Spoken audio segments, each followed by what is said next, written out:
Namuungamia Mungu Mwenyezi nanyi ndugu zangu, kwani nimekosa mno kwa mawazo, kwa maneno, kwa vitendo na kutotimiza wajibu. Nimekosa mimi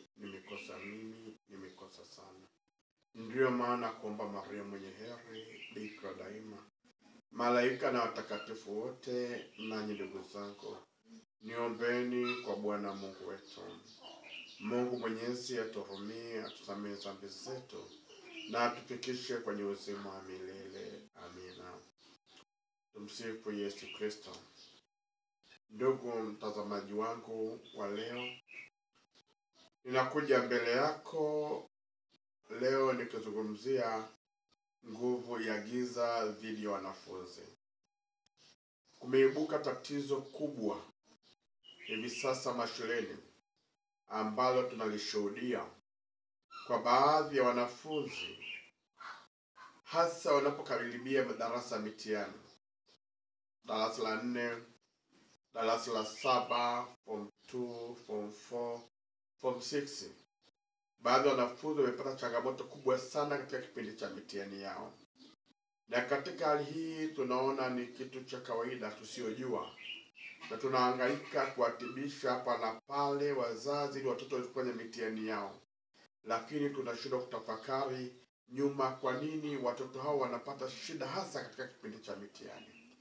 Kwa kuwa swala hili linazidi kuibuka sana, ninaomba leo niweze kuliongolea kwa undani zaidi na kukushirikisha. Tatizo hili baadhi ya watoto wa madarasa haya niliyoyataja linaibuka hasa kwa mtoto kushindwa kuona. Mtoto huyu wakati anasoma, anajiandaa na mitihani yake, anakuwa amepata matatizo ya macho. Anashindwa kuona, inabidi umtafutie miwani. Na bado tu sio kuona tu, wengine wanapata matatizo ya kichwa. Kichwa kinawasumbua sana hasa katika kipindi hiki. Na hata maendeleo yake yanaporomoka. Kama alikuwa wa kwanza, anakuwa wa 10, wa 20. Yaani maendeleo yake yanashuka mpaka mzazi unastaajabu kwa hali hii haikuwepo kwa mtoto wangu. Sio hivyo tu, watoto wengine wanatetemeka mili hata wakati wa mtihani. Mtoto anatetemeka anataka kufanya mtihani. Kwa hiyo kama mtihani ulikuwa amalize saa 1:30, mtihani utakwenda mpaka masaa 2, anaondoka kwenye mtihani hajamaliza maswali. Huyu mtoto yuko katika vita vya ulimwengu wa roho. Pia tunaona pia mtoto mwingine hata kuandika anashindwa kabisa.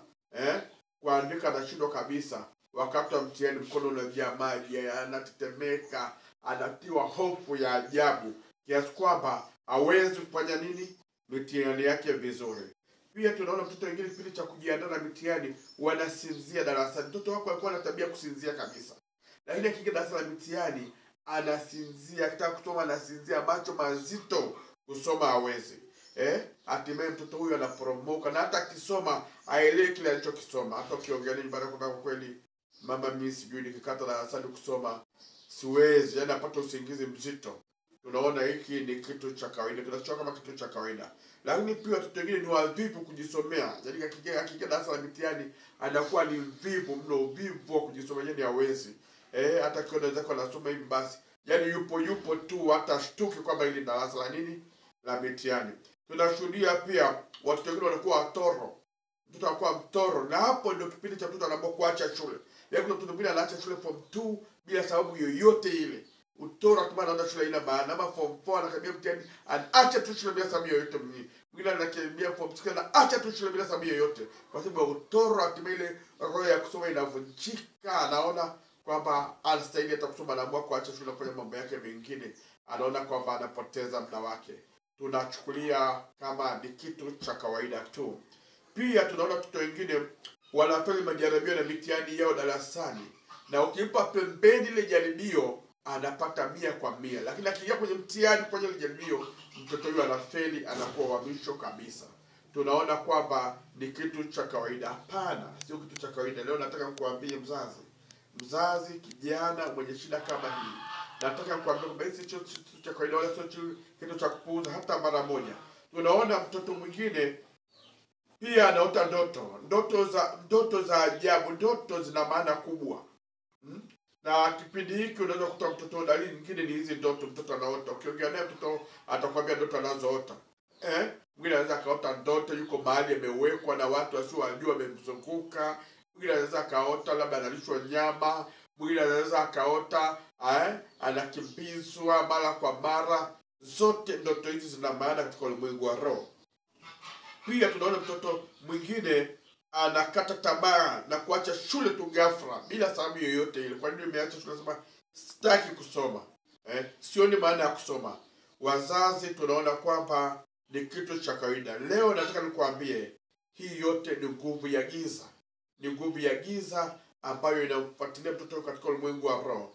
Ni nguvu ambayo haitaki maendeleo ya huyo mtoto. Hasa kipindi cha mtihani. Unaweza kutoa mtoto ana akili sana. Kwenye mtihani anapata differential baada ya kupata 1. Lakini kumbe alikuwa na vita kubwa sana. Hata hiyo sherehe ndio ameipata kibahati angepata 0. Tunaona ni kitu cha kawaida kabisa. Unaweza kumpokea mtoto ukampiga, ukasema mtoto wangu huyu kwa nini amepata alama hizi?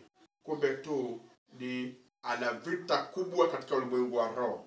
Leo nataka nikushirikishe jambo hili ili ushtuke na kumrudie Bwana wetu Yesu Kristo aliye Mwokozi wa maisha yetu.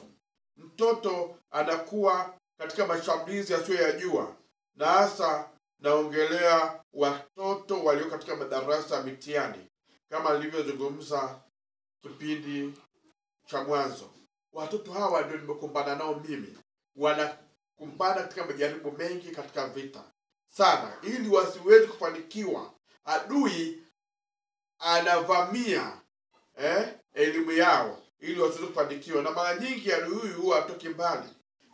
Adui huyu anatoka ndani ya familia, jirani, au hata darasani, kwa sababu siku hizi kuna wanafunzi hata wachai wengi tu wanasoma. Kwa hiyo kikubwa ni kumsaidia mtoto wako, usihangaike sana. Kikubwa ni kusali, kikubwa ni kumuomba Mwenyezi Mungu na kusimama katika sala. Lakini unapokimbia kwa waganga wa kienyeji, unakimbia katika utawala ule ule.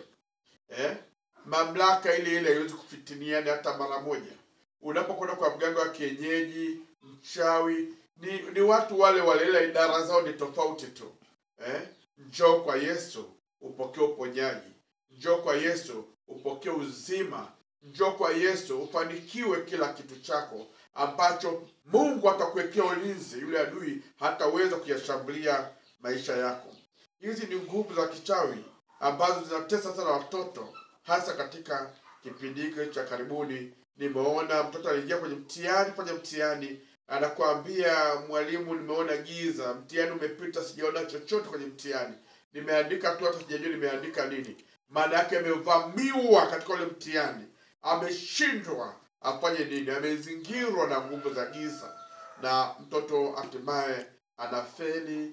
Mtoto anashindwa kuendelea na shule, kumbe kwa sababu tu ya kumsahau Yesu Kristo wa Nazareti. Tunajiingiza kwenye nguvu za giza, tunakwenda huko ambako tunadhulumiwa haki zetu.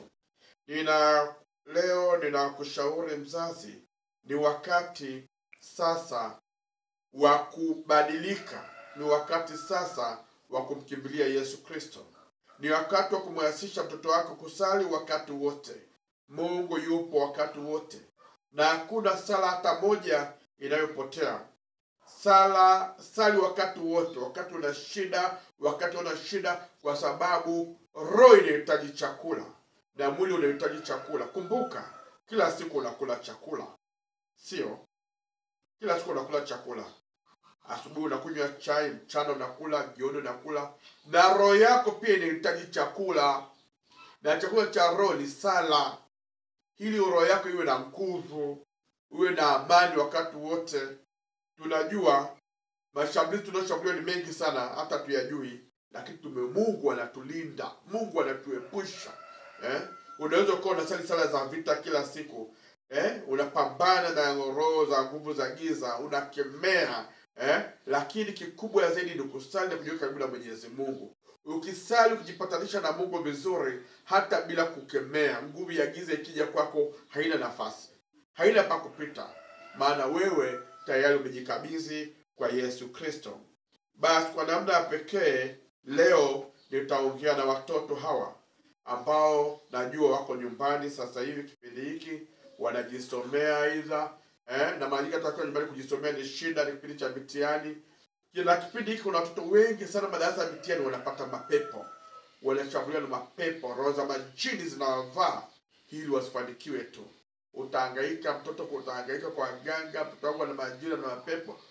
Kumbe hiyo katika vita vya kiroho. Ni wakati sasa wa kusimama imara katika imani ya kweli na kumtegemea Yesu Kristo ili uweze kuvishinda vita hivi na mtoto aweze kufanikiwa kweli, kusoma vizuri, kuwa na maendeleo mazuri darasani. Nimekutana na watoto wanakuambia na macho sioni kabisa. Ukimwangalia yuko kidato cha 4 atakayejua kufanya mtihani. Lakini kumbe ni nguvu za giza tu. Hakuna cha ubovu wa macho yote. Ukimfanyia huduma mara moja mtoto anaona vizuri. Unakutana na mtoto mwingine anakuambia mimi ninatetemeka mwili ama mimi kichwa kinanisumbua kweli wakati wa kusoma. Lakini baada ya kumwombea mtoto anapona kabisa. Kwa hiyo ni wakati sote kama wazazi kusimama vema na watoto wetu kuimarisha katika imani. Tuache ubize. Kumbuka hapa duniani tunapita tu. Hakuna mkaaji hapa. Hapa tunapita, siku moja utakufa. Huu mwili wako huu.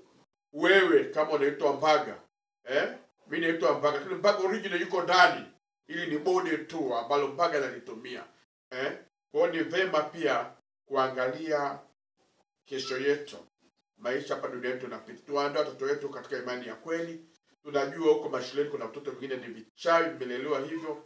Basi sisi ambao tumemkiri Yesu Kristo kwamba ni Bwana na Mwokozi wa maisha yetu